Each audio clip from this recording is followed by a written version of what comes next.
Happy 4th of July. Hey pemirsa She Magazine, apa kabar? Waktunya untuk sharing and empowering bersama VOA dari Amerika Serikat. Ada kami berdua di sini. Saya Vina Muptadi dari negara bagian Maryland. Dan saya Ian Umar dari apartemen saya di Washington DC. Kita bisa nonton kembang api. Kembang api apa? Kembang api 4th of July, Hari Kemerdekaan Amerika. Seperti Hari Kemerdekaan Indonesia juga dirayakan di setiap negara. Kalau misalnya di Amerika, kita merayakan yang namanya 4th of July. Udah siap-siap nih buat piknik, ada yang barbecue, ada juga yang biasa kalau saya nontonnya nanti di balkoni. Wah, lengkap. Oh iya, soalnya Ian itu tinggalnya deket banget dari Monumen Nasional, tempat diadakannya kembang api, luar biasa. Oke pemirsa, seperti biasa She Magazine akan diawali dengan beberapa pencapaian perempuan dan juga tentang pemberdayaan perempuan di mancanegara. Elaine Bryant menjadi perempuan kulit hitam Amerika pertama yang menjadi kepala polisi kota Columbus, negara bagian Ohio. Sebelumnya, ia pernah bekerja di Departemen Kepolisian Detroit sejak tahun 2000. Wakil Sekretaris Pers Gedung Putih, Karine Jean-Pierre, juga mengukir sejarah sebagai perempuan kulit hitam Amerika pertama yang memberikan pengarahan kepada wartawan di Gedung Putih dalam 3 dekade. Film Hollywood mengenai skandal Harvey Weinstein mulai diproduksi pada musim panas. She Said dibuat berdasarkan buku mengenai investigasi The New York Times atas pelecehan seksual Weinstein terhadap 100 perempuan. Kabarnya aktris Hollywood Carey Mulligan akan memerankan salah satu peran utama di film tersebut. Tapi tanggal rilisnya belum diketahui. Yang sudah dirilis adalah film Friends Reunion yang sudah ditunggu-tunggu oleh seluruh fansnya. Dan penonton She Magazine pasti juga sudah nonton atau juga memang fans berat dari TV serial ini yang sukses selama 10 musim seri. Nah, filmnya Friends Reunion ini mengandung rasa nostalgia, ya kan, yang pasti mengobati kerinduan para penggemar Friends nih yang tahun 90-an pasti tahu deh. Dan film ini juga tadinya diperebutkan nih antara chain bioskop sama layanan streaming dan akhirnya ditayangkan di layanan streaming. Apa sih yang membuat Friends ini seolah tak lekang oleh waktu?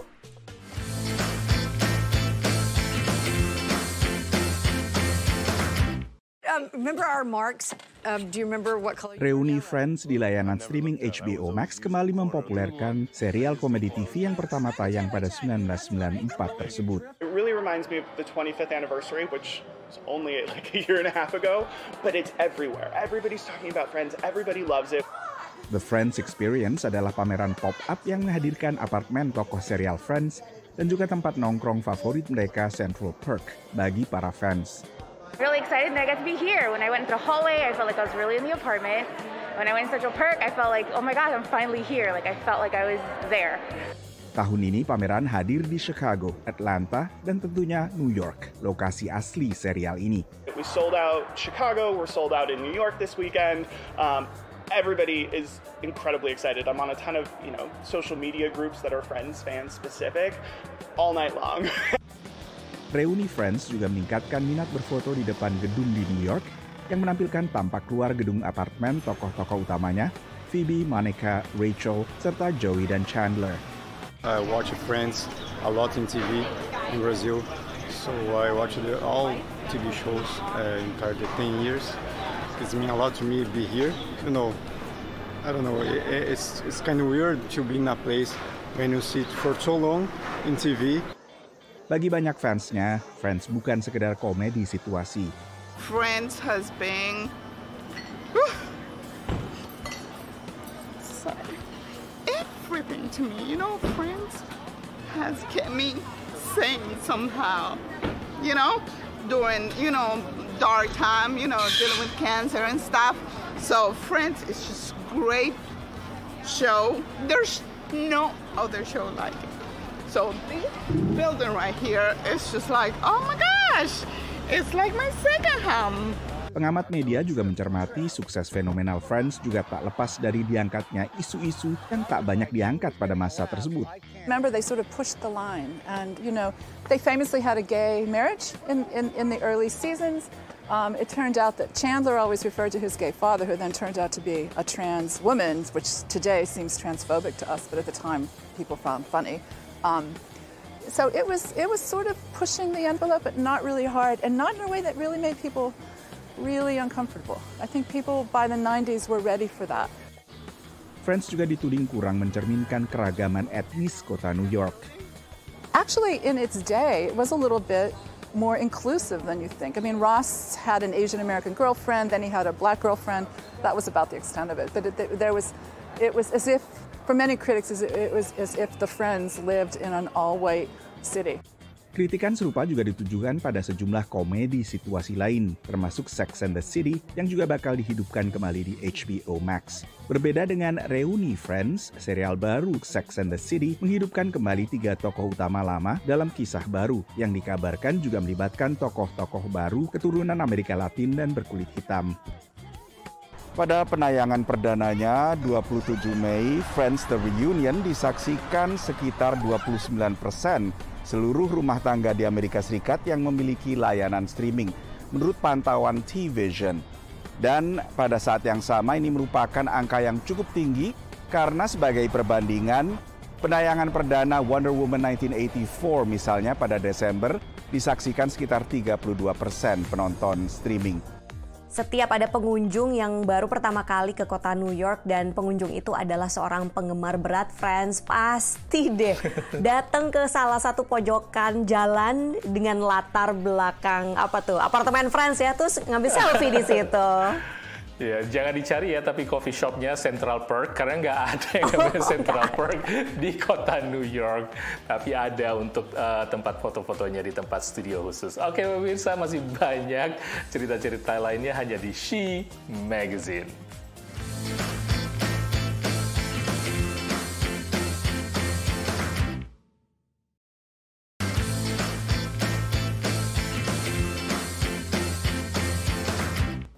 She Magazine, sharing dan empowering. Situasi pandemi atau COVID-19 di Amerika saat ini memang sudah membaik, jauh membaik. 50% warganya sudah tervaksinasi penuh dan aturan-aturan mulai dilonggarkan. Kita bisa berkumpul, tidak menggunakan masker sesama yang sudah divaksin, dan semakin banyak orang berpikiran untuk jalan-jalan di musim panas ini ya, Vin?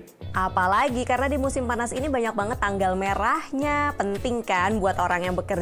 Misalnya nih, ada hari Memorial Day pada akhir Mei kemarin, kemudian pada 4 Juli adalah 4th of July, hari kemerdekaan. Nah, makanya diperkirakan warga Amerika yang akan liburan musim panas ini jumlahnya naik 60%. Kita lihat yuk.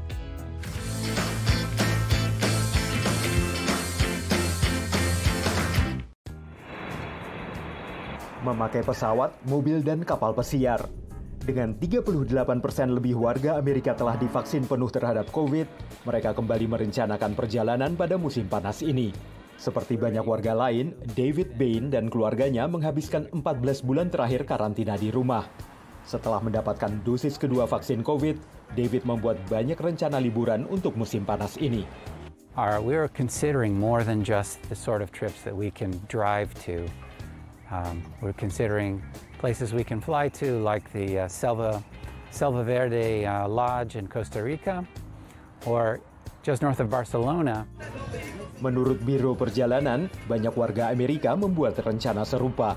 We have a recent survey that shows that over 2/3 of Americans are planning a trip this season. Liburan musim panas di Amerika Serikat secara tradisional dimulai setelah akhir pekan Memorial Day pada akhir Mei. Memorial Day is a good indicator of what summer travel is going to be like. And with this forecast, 37 million people, up 60% from last year, and only 13% under where we were in 2019, that's a really good test in terms of what we're going to see for summer travel.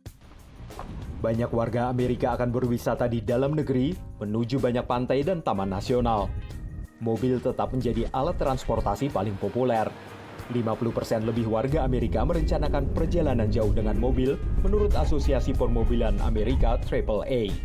When it comes to the road trip, people are just more comfortable traveling in their own vehicle, especially last year in the pandemic. It's your own car, it's your own space, you decide who you're going with, when you're going, and where you're stopping.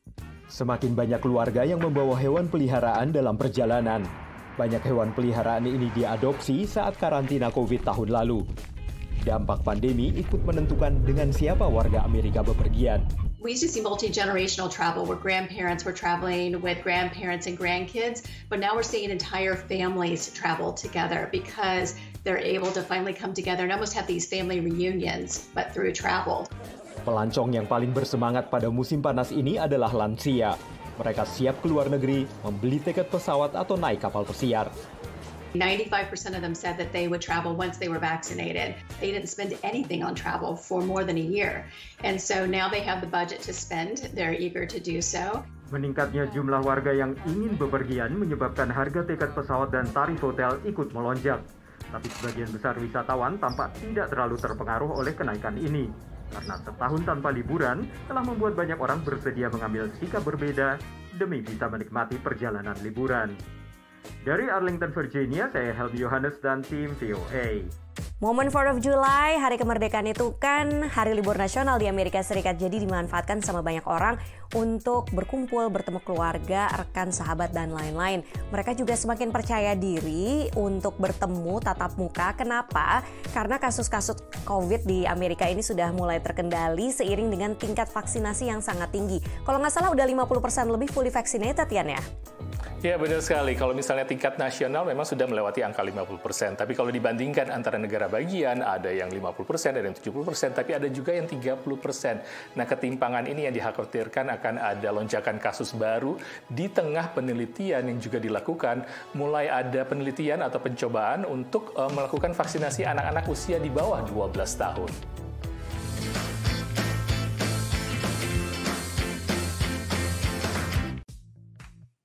Kawasan New England di timur laut Amerika Serikat menjadi wilayah yang paling tervaksinasi di AS.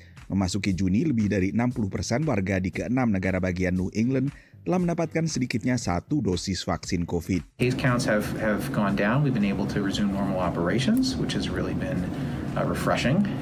We can have more of our normal things that we're seeing every day. Volumes have increased back to sort of pre-pandemic levels in many areas. Pada saat yang sama di wilayah selatan Amerika termasuk Alabama, Louisiana, dan Mississippi, jumlah warga yang tervaksinasi hanya sekitar sepertiga. We cannot rest. We are all connected. This entire country is connected. And foremost, we have a global crisis that is happening. And we can't just turn our back on our brothers and sisters in other countries. Secara nasional, pemerintahan Joe Biden telah mencanangkan target vaksinasi 70% warga, paling lambat 4 Juli, perayaan HUT kemerdekaan AS. Uji coba kini mulai dilakukan terhadap anak usia 5 tahun ke atas, termasuk anak keluarga di New Orleans, negara bagian Louisiana ini. You know, I think like everybody, they're ready for COVID to go away as best it can, and me and my wife both feel like the vaccines are the right way to go, and so when the opportunity presented itself, we wanted to get our kids enrolled in the study to, help make sure it's safe for other kids, and as well as potentially have them vaccinated as quick as possible as well. Meski ngeri dengan jarum suntik, Russell, usia 7 tahun, senang bisa mendapat vaksin karena 2 orang tuanya telah lebih dulu tervaksinasi. That's why I've been trying to try to do all this stuff so I can see my friends more, because I really want to see my friends more. Sementara Khalil Chowdhury, Halprin, usia 5 tahun juga senang bisa divaksinasi, mengikuti jejak kakaknya usia 12 tahun yang juga telah disuntik Pfizer. We know how much we've all been through, our entire community, but now we have safe, effective, life-saving vaccines, and it not only helps him, but the entire community, anyone vulnerable around our family.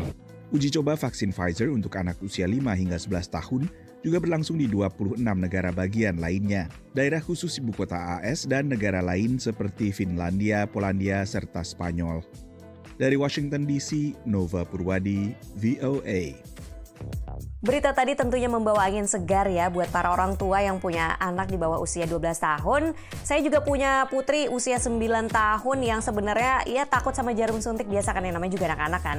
Tapi dia excited untuk mendapatkan vaksin COVID. Kenapa? Katanya supaya bisa ke sekolah lagi, ketemu teman-teman lagi, bisa lepas masker dan nggak perlu menjaga jarak. biar bisa ikutan piknik nih. Kita udah siap-siap sebenarnya buat piknik nanti untuk nonton kembang api. Jadi memang biar balik lagi ke normal pemirsa. Dan jangan kemana-mana, She Magazine akan kembali setelah yang satu ini.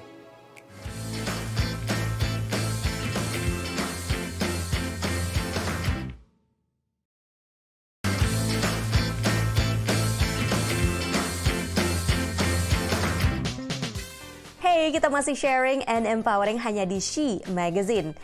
Pemirsa perhatiin kan, sejak pandemi itu semakin banyak orang berkegiatan di luar ya kan, mau hiking, goes, ataupun mungkin lari. Nah, kalau sering dipakai sepatu bisa cepat aus nih pemirsa. Dan ternyata ini apa ya, kadang-kadang kita sepelekan padahal penting. Karena kalau nggak diperhatikan nanti badan kita bisa nyeri-nyeri loh. Jangan khawatir, ada aplikasi ponsel untuk memonitor kondisi sepatu para pelari. Dan yang menarik, aplikasi ponsel ini diciptakan oleh seorang perempuan Indonesia yang ada di kota New York.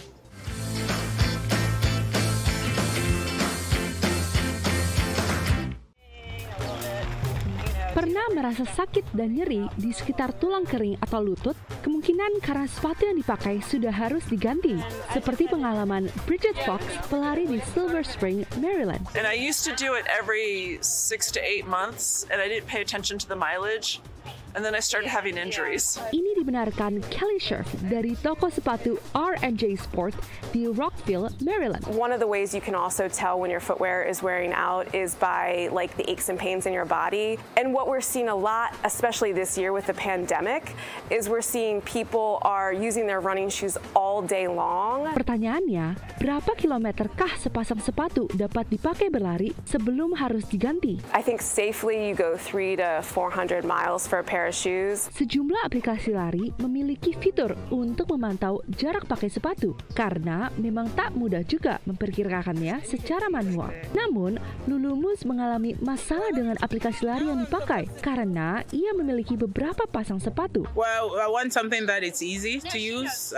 And then I want something that will alert me when it's time for me to change a shoe, and also easy to choose the shoes. Like the list of the shoes should have the brands that I usually use. Kekurangan inilah yang ingin diatasi Vici Fadilin, pelari maraton di Brooklyn, New York, melalui Worn Out, aplikasi yang dibuatnya khusus untuk memantau sepatu lari. Pada saat lari itu kita nggak usah pusing untuk masukin input berapa kilometer atau miles di sepatunya tersebut. Tinggal dipasang default sepatu aja. Kalau ternyata nanti pada saat lari itu nggak dipakai sepatu yang sama, tinggal masuk ke app-nya terus nanti diganti dan ya udah. Selain dapat memonitor beberapa pasang sepatu, Worn Out juga akan mengirimkan notifikasi apabila sudah mendekati jarak maksimum. Sementara kalau Worn Out itu memang karena kita targetinnya dari angle yang berbeda, kita nggak mentingin runningnya tapi mentingin sepatunya.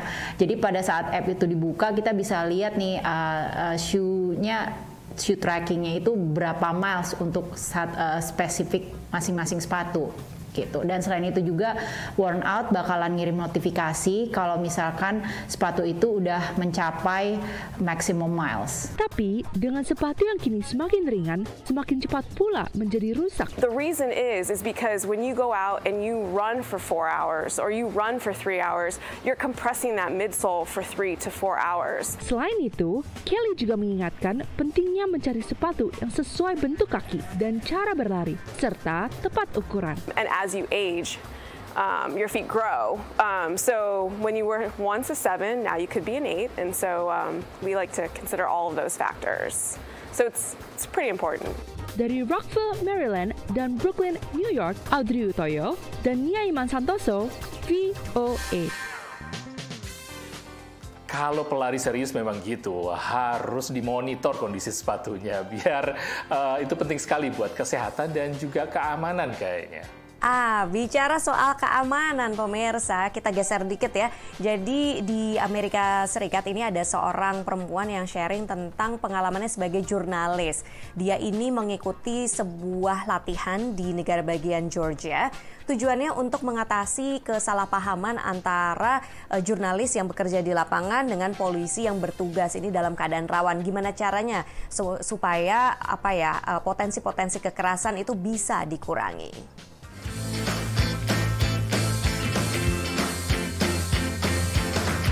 continued broadcasting live despite being assaulted by American police. Dalam peringkat kebebasan pers 2020 oleh Reporters Without Borders, Amerika Serikat naik peringkat dari ke-48 menjadi 44. Namun insiden kekerasan terhadap jurnalis, baik oleh aparat maupun warga, terutama dalam setahun terakhir, mendorong sebuah organisasi nirlaba untuk membuat pelatihan baru.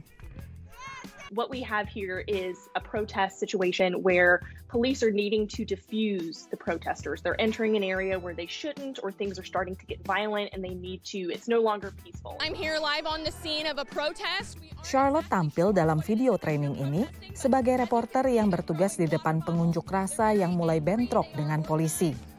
Pelatihan di Georgia Public Safety Training Center ini membimbing aparat untuk meredam konflik dan mengajarkan wartawan untuk menghormati batasan-batasan hukum. Menurut Direktur Pelatihan, program ini membantu menjembatani kedua pihak. You really get to see that it's not just a person with a microphone in your face, or it's not just a person with a camera. From our perspective, they're human beings just like we are. And then from the media perspective, I think it's also important that they got to see that there's a human being standing behind that shield wearing that helmet, and at the end of the day we all want to just do our job. Baik Chad maupun Charlotte mengakui adanya peningkatan rasa saling tidak percaya antara wartawan dan aparat seiring meningkatnya jumlah unjuk rasa di Amerika Serikat. Namun keduanya yakin pelatihan ini merupakan langkah awal yang tepat. Police and journalists have rights that start and end at very specific time frames. And it is a two-way street that requires participation and respect from both police and the press. It won't work without that. If we get nothing other than just open lines of communication out of this, I think we've done more than a lot of people have ever gotten done. Justice! Pelatihan juga melibatkan anggota polisi dari daerah terpencil dan luar kota yang tidak biasa menangani unjuk rasa skala besar. Program temu langsung baru bisa berjalan sekarang, tapi pelatihan secara virtual bisa diakses kapanpun oleh para penegak hukum di negara bagian ini. Dari Georgia, tim VOA. Menurut Reporters Without Borders, indeks kebebasan pers di Amerika Serikat ada di peringkat 45 dari 180 negara. Semoga ada perbaikan terus ya bagi para jurnalis di Amerika, di Indonesia, dan seluruh dunia supaya bisa menjalankan tugas dengan aman. Penting sekali itu buat kita semua. Oke pemirsa, saya mau balik lagi siapin untuk acara 4th of July karena karena kembang apinya tidak dibatalkan, tetap akan ditonton. Jadi terima kasih banyak sudah nonton She Magazine, mudah-mudahan menjadi inspirasi bagi kita semua. Saya Ian Umar dari apartemen saya di Washington DC. Dan saya Vina Muptadi dari rumah saya di negara bagian Maryland mengucapkan Happy 4th of July kepada pemirsa dari kami yang ada di Amerika Serikat. Nonton terus She Magazine hanya di Berita 1. Sampai jumpa.